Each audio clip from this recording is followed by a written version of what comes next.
everybody. We're back here at TLA, and we're talking to my friend, Jeanette Larson. Say hi, Jeanette. Hi. Hey, so can you tell us a little bit about your book? Sure. My book is about hummingbirds, and you may not know, but hummingbirds are only found in the Americas, nowhere else in the world. You're not going to find them in Africa or Europe. But native cultures from Alaska all the way down to Tierra del Fuego have stories about hummingbirds. So what I've done in this book is I tell you the facts about hummingbirds. What do they eat? Where do they live? Why do they migrate? But then I also tell you a folk tale that goes along with it. So you get to combine facts and fiction. Wow, that's so great.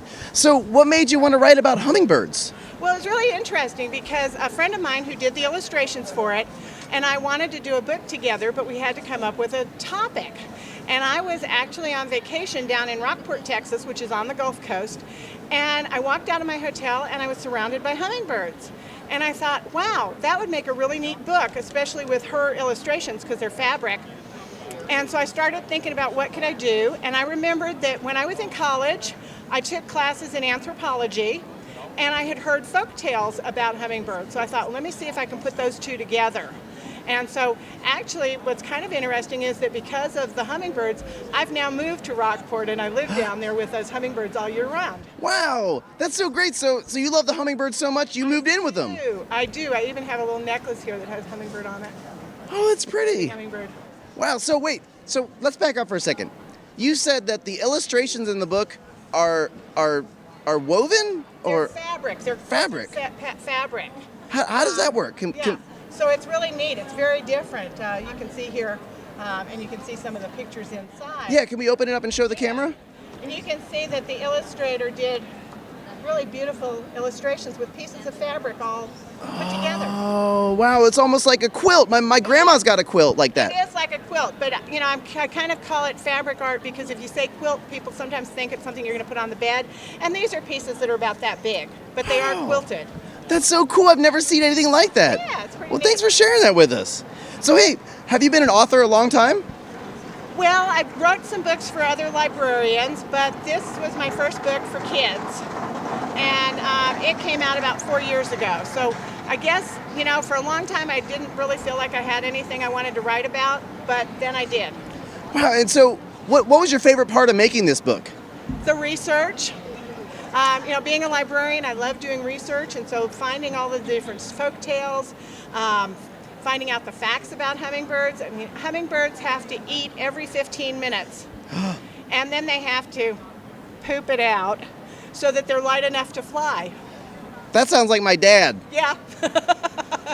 I'm not going to tell your dad you said that. But yeah, I love doing the research and finding out all kinds of interesting things about them. The world's smallest bird is a hummingbird. It lives in Cuba, so maybe now we'll be able to go see it. But it's called the bee hummingbird because it is about the size of a bumblebee. And it's a bird? And it's a bird. Wow, that's so cool. So hey, can we talk a little bit about you? Sure. So where do you live? I live in Rockport, Texas, which is on the Gulf of Mexico, about 30 miles east of Corpus Christi, Texas. Oh, and that's where all the hummingbirds are? Yes. Oh, you already said that. Come through there. I'm kind of silly that way. Well, that's okay. It's, you know, Texas is in the central fly zone, so all of the birds that are coming from the upper tier of states come down through Texas, and they come out down towards the Gulf of Mexico. So we see a lot of different birds down there. Wow.